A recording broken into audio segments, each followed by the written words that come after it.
नमस्कार, मेरा नाम है अखिल और मुझे पौराणिक कहानियां सुनाना बहुत पसंद है। आज मैं आपके लिए एक और कहानी लेकर आया हूं जो कि महाभारत के शांति पर्व में आपको पढ़ने को मिलेगी। तो देखिए, आज का ये जो कॉन्वर्सेशन है ये युधिष्ठिर और भीष्म के बीच में है और ये शांति पर्व में है। अनुशासन पर्व में भी इनका कॉन्वर्सेशन है, बट मैं जो आज बात करने वाला हूँ वो शांति पर्व में बात करने वाला हूँ, जिसमें हम लोगों को अक्सर ये बोला जाता है कि काम, क्रोध, लोभ, मोह, मद ये 5 तरह के विकार हैं, लेकिन 5 नहीं है, ये दरअसल 13 तरह के विकार हैं और इसी के बारे में बात कर रहे हैं युधिष्ठिर और भीष्म। आगे बढ़ते हैं तो भीष्म कहते हैं, राजन, संपूर्ण वेदों और उपनिषदों का पारंगत विद्वान ब्राह्मण यदि यज्ञ करने वाला हो तथा उसका धन चोर चुरा ले गए हो तो राजा का कर्तव्य है कि वो उसे आचार्य की दक्षिणा दे, पितरों का श्राद्ध करने तथा वेद शास्त्रों का स्व अध्याय करने के लिए धन दे। भरत नंदन, ये श्रेष्ठ ब्राह्मण प्राय धर्म के लिए धन की भिक्षा मांगते देखे गए हैं, इन्हें दान और विद्या अध्ययन के लिए धन देना चाहिए। अच्छा, इसके बाद युधिष्ठिर जो है वो आगे पूछते हैं कि कौरव कुल की प्रीति बढ़ाने वाले महाज्ञानी पितामह, मैं कुछ और प्रश्न आपके सामने उपस्थित कर रहा हूं, मेरे उन प्रश्नों की विवेचना कीजिए। सौम्य स्वभाव के मनुष्य कैसे होते हैं? किनके साथ प्रेम करना उत्तम होता है? वर्तमान और भविष्य में कौन कौन से मनुष्य उपकार करने में समर्थ होते हैं? उन सब का मुझसे वर्णन कीजिए। मेरी तो ये धारणा है कि जिस स्थान पर सुहृदय खड़े हों वहां ना तो प्रचुर धन काम दे सकता है और ना संबंधी तथा बंधु बांधव ही ठहर सकते हैं। हित की बात सुनाने वाले दुर्लभ ही हैं, हितकारी भी दुर्लभ हैं। धर्मात्माओं में श्रेष्ठ पितामह, इन सब प्रश्नों को आप सुलझाइए या उत्तर दीजिए। तो भीष्म आगे कहते हैं कि राजा युधिष्ठिर, किनके साथ संधि यानी कि मित्रता करनी चाहिए और किनके साथ नहीं, ये बात मैं तुम्हें ठीक ठीक बताता हूं, तुम सब कुछ ध्यान देकर सुनो। और मैं तो कहता हूं कि आप लोग भी ध्यान देकर सुनिए, क्योंकि बहुत सारी बातें यहां पर बताई गई हैं। भीष्म कहते हैं, जो लोभी, क्रूर, धर्म त्यागी, कपटी, शठ, पापाचारी, सब पर संदेह करने वाला, आलसी, दीर्घसूत्री, कुटिल, निंदित, गुरु पत्नी गामी, संकट के समय साथ छोड़कर चल देने वाला, दुरात्मा, निर्लज, सब और पाप पूर्ण दृष्टि डालने वाला, नास्तिक, वेदों की निंदा करने वाला, इंद्रियों को खुला छोड़कर जगत में इच्छा अनुसार विचरण करने वाला, झूठा, सबके द्वेष का पात्र, अपनी प्रतिज्ञा पर स्थिर ना रहने वाला, चुगलखोर, अपवित्र बुद्धि वाला, ईर्ष्यालु, पाप पूर्ण विचार रखने वाला, दुष्ट स्वभाव वाला, मन को वश में ना रखने वाला, धूर्त, मित्रों की बुराई करने वाला, सदा दूसरों का धन लेने की इच्छा रखने वाला, यथाशक्ति देने वाले पर भी संतुष्ट ना रहने वाला, मंद बुद्धि, मित्रों को भी सदा धैर्य से विचलित करने वाला,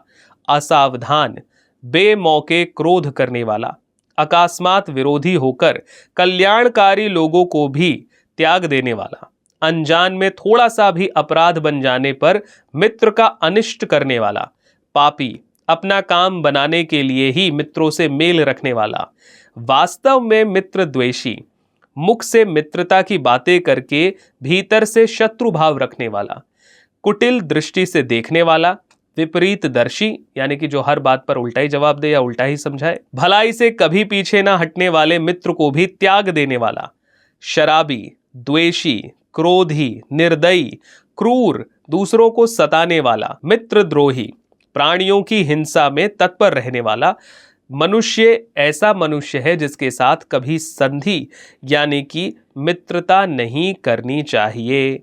अब किस तरह के मित्रों के साथ या किस तरह के पुरुषों के साथ मित्रता करनी चाहिए, भीष्म वो भी बताते हैं।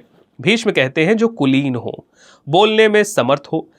बोलने में समर्थ का मतलब यह कि जो अच्छा बोलने वाला हो, ज्ञान विज्ञान में कुशल, रूपवान, गुणवान, लोभहीन, काम करने से कभी न थकने वाला, अच्छे मित्रों से संपन्न, कृतज्ञ, सर्वज्ञ, लोभ से दूर रहने वाला, मधुर स्वभाव वाला, सत्यप्रिय, जितेंद्रिय, सदा व्यायामशील, उत्तम कुल की संतान, अपने कुल का भार वहन करने में समर्थ, दोष शून्य तथा लोक में विख्यात, ऐसे मनुष्यों को राजा अपना मित्र बना सकता है।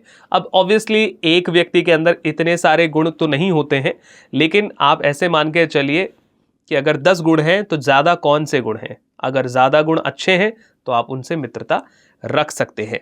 इसके अलावा आगे भी बताते हैं कि जो प्रतिदिन शास्त्रों का स्व अध्याय करे, क्रोध को काबू में रखे और युद्ध में सदा प्रबल रहे, जिनका उत्तम कुल में जन्म हुआ है, जो शीलवान और श्रेष्ठ गुणों से संपन्न है, वे श्रेष्ठ पुरुष ही मित्र बनाने के योग्य होते हैं। निष्पाप नरेश, मैंने जो दोष युक्त मनुष्य बताए हैं उन सब में अधम होते हैं कृतघ्न, वे मित्रों की हत्या तक कर डालते हैं।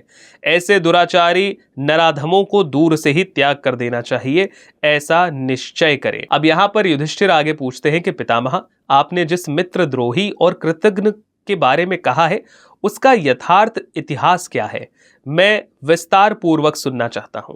यहां पर भीष्म कहते हैं, मैं प्रसन्नता पूर्वक तुम्हें एक पुराना इतिहास बता रहा हूं। यह घटना उत्तर दिशा में घटित हुई थी। मध्य देश का एक ब्राह्मण, जिसने वेद बिल्कुल नहीं पढ़ा था, कोई संपन्न गांव देखकर उसमें भिक्षा मांगने के लिए गया। उस गांव में एक धनी डाकू रहता था, जो समस्त वर्णों की विशेषता का जानकार था। उसके हृदय में ब्राह्मणों के प्रति भक्ति थी, वो सत्य प्रिय और दानी था। ब्राह्मण ने उसी के घर जाकर भिक्षा के लिए याचना की। दस्यु ने यानी कि डाकू ने ब्राह्मण को रहने के लिए एक घर देकर वर्ष भर निर्वाह करने के योग्य अन्न की भिक्षा का प्रबंध कर दिया। उपयुक्त नया वस्त्र दिया और उसकी सेवा में एक युवती दासी भी दे दी, जो उस समय पति से रहित थी। राजन, दस्यु से ये सारी वस्तुएं पाकर ब्राह्मण मन ही मन बड़ा प्रसन्न हुआ और उस सुंदर गृह में दासी के साथ आनंद पूर्वक रहने लगा। वो दासी के कुटुंब के लिए कुछ सहायता भी करने लगा। ब्राह्मण ने भील के उस समृद्धशाली भवन में अनेक वर्षों तक निवास किया। उसका नाम गौतम था। उसने बाण चलाकर लक्ष्य भेदने का वहां बड़े यत्न के साथ अभ्यास किया। राजन, गौतम भी दस्युओं की तरह प्रतिदिन जंगल में सब ओर घूम फिरकर हंसों का शिकार करने लगा और हिंसा में प्रवीण हो गया। उसमें दया नहीं थी। वो सदा प्राणियों को मारने की ही ताक में लगा रहता था। डाकुओं के संपर्क में रहने से गौतम भी उन्हीं के समान पूरा डाकू बन गया। डाकुओं के गांव में सुखपूर्वक रहकर प्रतिदिन बहुत से पक्षियों का शिकार करते हुए उसके कई महीने बीत गए। उसके बाद एक दिन कोई दूसरा ब्राह्मण उस गांव में आया, जो जटा, वल्कल और मृग चर्म धारण किए हुए था। वो स्व अध्याय परायण, पवित्र, विनयी, नियम के अनुकूल भोजन करने वाला ब्राह्मण भक्त और वेदों में पारंगत था और वेदों का विद्वान था। वो ब्रह्मचारी ब्राह्मण गौतम के ही यहाँ गांव का निवासी और उसका परम मित्र था और घूमता हुआ डाकुओं के उसी गांव में जा पहुंचा जहां गौतम निवास करता था। वो नीच मनुष्य का अन्न नहीं खाता था, इसीलिए डाकुओं से भरे हुए उस गांव में ब्राह्मण के घर की तलाश करता हुआ वो सब ओर घूमने लगा। घूमता घामता वो श्रेष्ठ ब्राह्मण गौतम के घर पर गया। इतने में ही गौतम भी शिकार से लौटकर वहां आ पहुंचा। उन दोनों की एक दूसरे से भेंट हुई। ब्राह्मण ने देखा, गौतम के कंधे पर मारे गए हंस की एक लाश है, हाथ में धनुष और बाण है, सारा शरीर रक्त से भीगा हुआ है।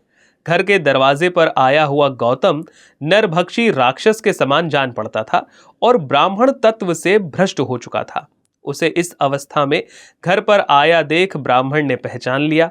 पहचान कर वे बड़े लज्जित हुए और उससे इस प्रकार बोले, अरे तू मोहवश ये क्या कर रहा है? तू तो मध्य देश का विख्यात एवं कुलीन ब्राह्मण है, यहां डाकू कैसे बन गया? ब्राह्मण, अपने पूर्वजों को तो याद कर, उनकी कितनी ख्याति थी, वे कैसे वेदों के विद्वान थे और तू उन्हीं के वंश में पैदा होकर ऐसा कुल कलंकी निकला। अब भी तो अपने आप को पहचान, तू द्विज है। द्विज का अर्थ होता है पंडित।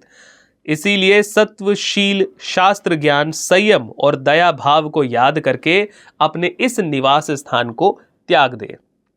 राजन, अपने उस हितैषी सुहृदय के इस प्रकार कहने पर गौतम मन ही मन कुछ निश्चय करता हुआ बोला, द्विज श्रेष्ठ, मैं निर्धन हूं और वेदों को भी नहीं जानता हूं, अतः मुझे धन कमाने के लिए इधर आया हुआ समझें। आज आपके दर्शन से मैं कृतार्थ हो गया। ब्राह्मण, रात भर यहीं रहिए, कल सवेरे हम दोनों साथ ही चलेंगे। वो ब्राह्मण दयालु था। गौतम के अनुरोध से वो वहां पर ठहर गया, किंतु वहां की किसी भी वस्तु को हाथ से नहीं छुआ। यद्यपि वो भूखा रहा और भोजन करने के लिए जब गौतम ने बहुत ज्यादा कहा, तब भी उसने वहां का भोजन ग्रहण नहीं किया। भीष्म जी ये कहते हैं, भारत, जब रात बीती, सवेरा हुआ और वो श्रेष्ठ ब्राह्मण वहां से चला गया, तब गौतम भी घर छोड़कर समुद्र की ओर चल दिया। रास्ते में उसने देखा कि समुद्र के आसपास रहने वाले कुछ व्यापारी वहां रुके हुए हैं। वो उन्हीं के दल के साथ हो लिया और समुद्र की ओर जाने लगा। राजन, व्यापारियों का वो महान दल किसी पर्वत की गुफा में डेरा डाले हुए थे। इतने में ही एक मतवाले हाथी ने उस पर आक्रमण कर दिया। उस दल के अधिकांश मनुष्य उसके द्वारा मारे गए। गौतम ब्राह्मण किसी तरह उस भय से छूट तो गया, परंतु घबराहट में वो ये निर्णय ना कर सका कि मुझे किस दिशा में जाना है। अपने प्राण बचाने के लिए वो उत्तर की दिशा की ओर भाग चला। व्यापारियों के दल का साथ छूट गया, अतः उस देश से भी भ्रष्ट होकर वो अकेला ही उस वन में विचरने लगा, जहां पर कोई पुरुष नहीं घूम रहा था। उस समय समुद्र की ओर जाने वाला एक मार्ग उसे मिल गया और उसी को पकड़कर वो दिव्य एवं रमणीय वन में जा पहुंचा। वहां के सभी वन सुंदर फूलों से सुशोभित थे। सभी ऋतुओं में फूलने वाले आम्र वृक्ष की पंक्तियां उस वन की शोभा बढ़ा रही थी। कुंती नंदन गौतम के वहां बैठते ही फूलों का स्पर्श करके सुंदर मंद सुगंध वायु चलने लगी, जो बड़ी ही सुखद और कल्याणप्रद जान पड़ती थी। उस पवित्र वायु का स्पर्श पाकर गौतम को बड़ी शांति मिली। वो उस सुख का अनुभव करता हुआ वहीं लेट गया और सूर्य डूब गया। इसके बाद सूर्य के अस्ताचल को चले जाने के पश्चात संध्या काल उपस्थित होने पर ब्रह्मलोक से वहां एक श्रेष्ठ पक्षी आया। वो वृक्ष ही उसका घर था, यानी कि रहने का स्थान था। वो महर्षि कश्यप का पुत्र और ब्रह्मा जी का प्रिय सखा था। उसका नाम नाड़ीजन्य था। वो बगुलों का राजा और महान बुद्धिमान था। वो अनुपम पक्षी इस भूतल पर राजधर्म के नाम से विख्यात था। देवकन्या से उत्पन्न होने के कारण उसके शरीर की कांति देवताओं के समान थी। वो बड़ा विद्वान और दिव्य तेज से संपन्न दिखाई देता था। उसके अंगों में सूर्य देव की किरणों के समान चमकीले आभूषण शोभा पा रहे थे। वो देव कुमार अपने सभी अंगों में विशुद्ध एवं दिव्य आभूषणों से भूषित था। उस पक्षी को आया देखकर गौतम आश्चर्यचकित हो उठा।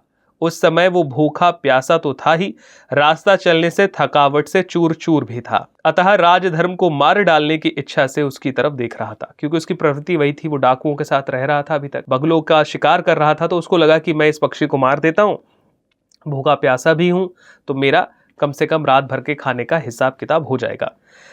राजधर्म पास आकर बोलता है, वो जो पक्षी होता है, विप्रवर आपका स्वागत है, ये मेरा घर है, आप यहाँ पधारे हैं, ये मेरे लिए बड़े सौभाग्य की बात है। सूर्य देव अस्ताचल को चले गए हैं, ये संध्या काल का समय है। आप मेरे घर आए हुए प्रिय एवं उत्तम अतिथि हैं। मैं शास्त्रीय विधि के अनुसार आज आपकी पूजा करूंगा। रात में मेरा आतिथ्य स्वीकार करके आप कल प्रातः यहाँ से चले जाइएगा। ऐसी ही कहानियां आपके लिए मैं और लाता रहूंगा। हमारे साथ बने रहिए। मेरा नाम है अखिल। अगर आप भी किसी और कहानी को जानना चाहें तो मुझे कमेंट करके जरूर बताइए और हमें सब्सक्राइब कीजिए।